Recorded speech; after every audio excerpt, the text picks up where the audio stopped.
काय काय अडचण आहे? उचल 1 मिनिटात उचल. पलीकडे गेटला लावलं, काल पोरांनी काढलं. या धार्मिक गोष्टी करायच्या नाहीत अशा. पोलिसांना माहिती दिली का? पोलीस स्टेशनला तुम्ही कळवताय का या अशा धार्मिक गोष्टी? मिरगे साहेब, या अशा धार्मिक गोष्टी या ठिकाणी करायच्यात का?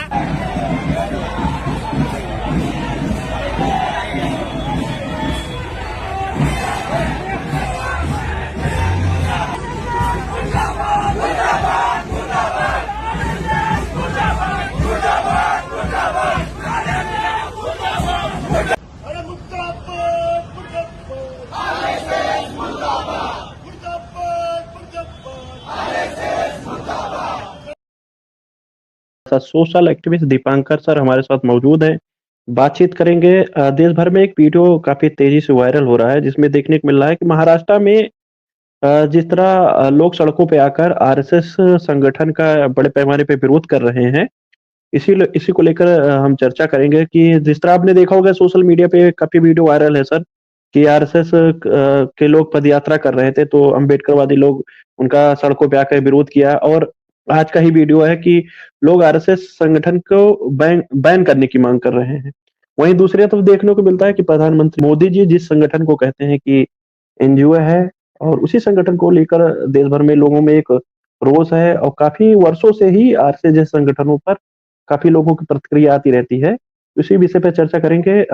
तो साथियों, इस वीडियो को ज्यादा लाइक करें। आप लोग लाइक नहीं करते, जिससे ये वीडियो लोगों तक नहीं ज्यादा लोगों तक नहीं पहुंच पाता। तो वीडियो को लाइक करना बिल्कुल ना भूला करिए और शेयर जरूर करिए। तो सर, स्वागत है आपका। क्या कहेंगे सर, आरएसएस जैसे संगठन का बड़े पैमाने पर विरोध देखा जा रहा है, क्या कहेंगे आप? बहुत बहुत धन्यवाद सर आपको और आपके चैनल पर और चैनल पर देखने वाले सभी साथियों को। अभी जो ये बातें निकल के देखने के बाद बहुत सारी ऐसे वीडियो, जैसे ये अभी अभी की तो बातें, मान लीजिए अभी इनका 100 वर्ष पूरा हुआ है, तो लोग जैसे देश में एक होता है ना कि जब कोई संगठन या चाहे कोई भी एक जो वैचारिक इस प्रकार के संगठन चल रहे हैं, तो उस संगठन से हमारे देश को लाभ क्या है? अगर उस नजरिए से देखा जाए, तो अगर हमारे देश को, अगर उस संगठन से देश की, अगर राष्ट्र को अगर बढ़ने में अगर कोई किसी प्रकार का योगदान नहीं मिलता है, तो ऐसे संगठन भारत में रहने से भारत के लिए वो फायदे नहीं, नुकसानदेह है, और ऐसा कहीं मिलता नहीं है। क्योंकि आज ये पहली बार ऐसी कोई घटना नहीं हुई। इसके पहले बहुत सारे ऐसे संगठनों ने आपको सरदार पटेल ने उस समय जब महात्मा गांधी की हत्या हुई थी, शायद उस समय भी उन्होंने आरएसएस को बैन किया था। तो क्यों किया था?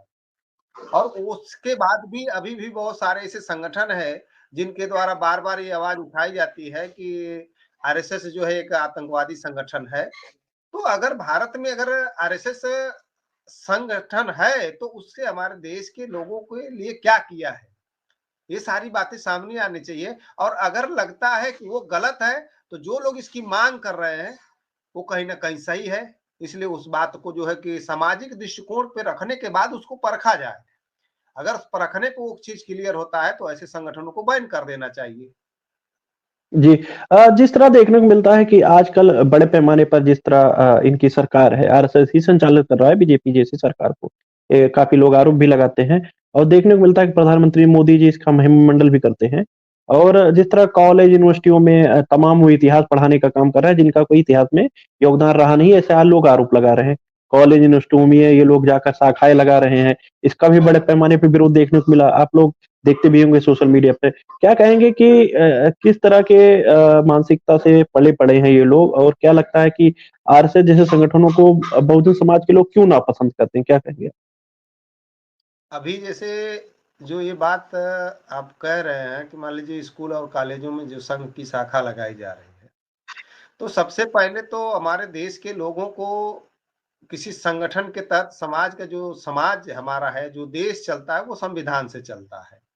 और संविधान में समता, स्वतंत्रता, न्याय, बंधुता से आधारित समाज और राष्ट्र का निर्माण करने के लिए बाबा साहेब ने ये मुहिम चलाया था। तो क्या जो आरएसएस संघ है, जो स्कूलों में पढ़ाया जाना, और जो है कि जो मंडन कर रहे हैं हमारे प्रधानमंत्री जी, तो हमको लगता है, नहीं, अब बार-बार ये बातें कहीं न कहीं से निकल कर आती है कि जो प्रधानमंत्री नरेंद्र मोदी जी हैं, वो ऐसे लोग जो है कि वो आरएसएस के थ्रू जो है चुन कर आए हैं। वो कोई ओबीसी के लीडर नहीं है।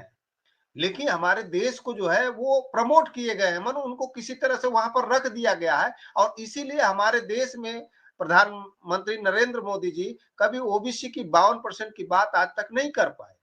तो दुर्भाग्य है भारत का कि जो, और इसके पहले का भी ये कुछ इतिहास देख लिया जाए। इसके पहले जो राष्ट्रपति जो है हमारे रामनाथ कोविंद जी थे, उन्होंने हमारे देश में मान लीजिए जिस कम्युनिटी से गए उसके लिए उन्होंने समाज में चाहे अपने देश के लिए क्या उनकी क्या बात रही, क्या उन्होंने, यहाँ तक वो देश के सर्वोच्च पद पे होते हुए उनके मंदिर पे नहीं बैठने दिया गया, द्वार पर से उनको रिटर्न कर दिया।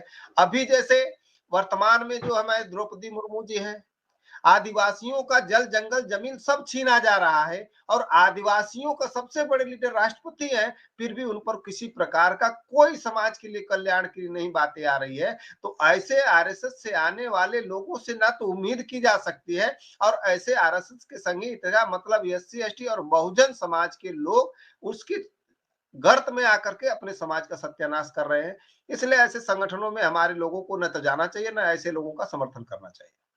जिस तरह देखते हैं कि आजकल मोहन भागवत जी उसके प्रमुख हैं, वो बहुत सारे बाबा साहब के बारे में कहते हैं कि बाबा साहब हिंदुओं को एक करना चाहते थे। और बाबा साहब के आज वो लोग जो लोग कभी बाबा साहब अम्बेडकर का विरोध करते थे, तो क्या लग रहा है उनके अंदर सुधार है कि वो दिखावा कर रहे हैं, कि वो शाकाहारी होने का दिखावा कर रहे हैं? मोहन भागवत को अगर ऐसी बात कह रहे हैं कि बाबा साहेब हिंदुओं को ये करना चाहते थे, तो आखिर हिंदू ये कौन लोग हैं? अगर हिंदू की पहचान अगर मोहन भागवत जी को है तो हिंदू है कौन लोग? क्या उसकी पहचान मोहन भागवत जी को है? अगर मोहन भागवत जी को अगर ऐसी बात है तो आज आजाद भारत में किसी के मुंह पर पेशाब किया जा रहा है, किसी को घोड़ी पे चढ़ने के बाद उसकी जो हत्या कर दी जा रही है, आज ओबीसी वर्ग के ऊपर पेशाब किया जा रहा है, पेशाब से छिड़काव किया जा रहा है, पैर धोकर उनको पिलवाया जा रहा है। क्या मोहन भागवत किस हिंदू राष्ट्र की बात कर रहे हैं और किस हिंदू संगठन की बात कर रहे हैं? क्या हिंदू संगठन ने इसके खिलाफ कोई कार्रवाई किया? क्या समाज में इसके खिलाफ चलने का काम किया? क्या आरएसएस ने उसके खिलाफ किसी प्रकार का संगठन बनाकर लोगों के अंदर मुहिम चलाया कि क्या हम मानव मानव एक समान की पद्धति पे काम करना चाहते हैं? अगर ऐसा कार्य नहीं कर रहे हैं तो कहीं ना कहीं ये संगठन के लोग हमारे देश को बर्बादी की तरफ ले जाना चाह रहे हैं। और ऐसे संगठन में जब हमारे लोगों की एससी एसटी ओबीसी का जब कोई प्रतिनिधित्व तो नहीं, कोई सिस्टम नहीं है, तो हमारे समाज के लोगों को नहीं जाना चाहिए। लेकिन अगर जो लोग जा रहे हैं वो गधे लोग हैं जो अपने समाज को गर्त की तरफ लेकर जाने का काम कर रहे हैं। बड़े पैमाने पे देखने को मिल रहा है, जिस तरह जागृति बढ़ रही है, बड़े पैमाने पे लोग आरएसएस जैसे संगठन से वो अलग भी हो रहे हैं, एससी एसटी ओबीसी के लोग। और जिस तरह आपने महाराष्ट्र का वीडियो देखा, लोग सड़कों पे आकर इनकी शाखाओं का विरोध कर रहे हैं उसको लेकर किस तरह देखते हैं? अब शाखाओं का विरोध तो भाई होगा, क्योंकि जो आदमी समाज में जैसा रहेगा उसके हिसाब से। अब समाज में जो अच्छे कार्य कर रहे हैं उसका विरोध हो रहा है, तो जो गलत है उसका विरोध क्यों नहीं होगा? जाहिर सी बात है। तो जो गलत है उसका विरोध होगा, जाहिर सी बात, पूरे देश में ऐसा होगा।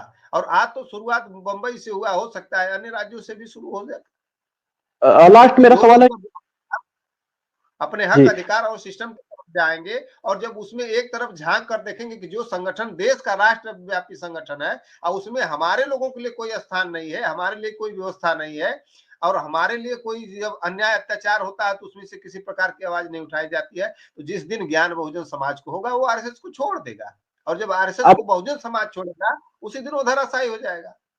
जी। सर, अभी भी जो लोग आरएसएस में काम कर रहे हैं उन तक क्या मैसेज देना चाहेंगे? क्या वो अपने समाज के ऊपर कलंक लगाने का काम कर रहे हैं? क्या वो अपने आने वाली पीढ़ियों के ऊपर जो कुल्हाड़ी मारने का काम कर रहे हैं? क्या संदेश देंगे जो अभी भी लगे हुए हैं उनके? अभी जैसे उनके लिए तो यही मैसेज है कि जैसे जो लोग जहां पर काम कर रहे हैं, अब जैसे जो आदमी जहां पर जाकर मजदूरी करता है तो उसको ये चीज पता है कि मैं मजदूरी करूंगा तो शाम तक मुझे 500 रुपया मिलेगा, चाहे 400 रुपया मिलेगा, तो मैं अपने परिवार की आजीविका चला लूंगा और अपने बच्चे को पढ़ाई लिखाई, जो भी एक उसका एक थिंकिंग जो अंदर होगा वो उसके तहत उसको एक सपना सजाता है कि आने वाले कल में मैं 400 रुपये करके अपने बच्चे को जब पढ़ा लूंगा तो मेरा लड़का आईएएस डॉक्टर मास्टर नहीं है, छोटी मोटी नौकरियों में हमारा लड़का सिस्टम में आ जाएगा, उसके पास उसकी बुद्धि विवेक होगी, यानी हमारी पीढ़ी सफल होगी। उसी तरह से आरएसएस में काम करने वाले हमारे समाज के लोगों को अगर अपने इतिहास में झांक कर देखना पड़ेगा कि आरएसएस में हमने काम काम किया, हमारी एक पीढ़ी बीत गई और आने वाले हमारे पीढ़ी के लिए आरएसएस क्या कर रही है, अगर पर्सनल उसके लिए कर रही है तो ऐसे समाज में जाने वाले आरएसएस में वो अपने समाज को भी धोखा दे रहे हैं और अपने परिवार को भी धोखा दे रहे हैं। क्योंकि जिस समाज से, जिस संगठन में समाज के लिए कोई स्थान नहीं है और पर्सनल अगर स्थान है तो ऐसे संगठनों से हमारे समाज का सत्यानाश होगा। अगर ऐसा वो लोग जो कर रहे हैं तो कहीं ना कहीं वो अपने समाज को पीछे ले जाने का काम कर रहे हैं, अपने समाज को गर्त में ले जाने का काम कर रहे हैं। ऐसे लोग अपनी पहचान करें कि मैं कौन हूं, क्या हूं, अब मुझे वर्तमान में क्या होना चाहिए। अगर इस पर हमारे लोग पहल नहीं करते तो आने वाले कल में अपने समाज को, अपने आने वाली पीढ़ियों को गर्त में ले जाने का काम करें। मैं यही कहूंगा कि उनको अपनी पहचान, कम से कम अपनी पहचान समझनी होगी। जी, यही तो मैं साथियों कहूंगा। जी, तो साथियों हमारे साथ सोशल एक्टिविस्ट दीपांकर जी थे। उन्होंने साफ तौर पे जो बातें कही उस पर आपकी क्या राय है कमेंट बॉक्स में जरूर दीजिए।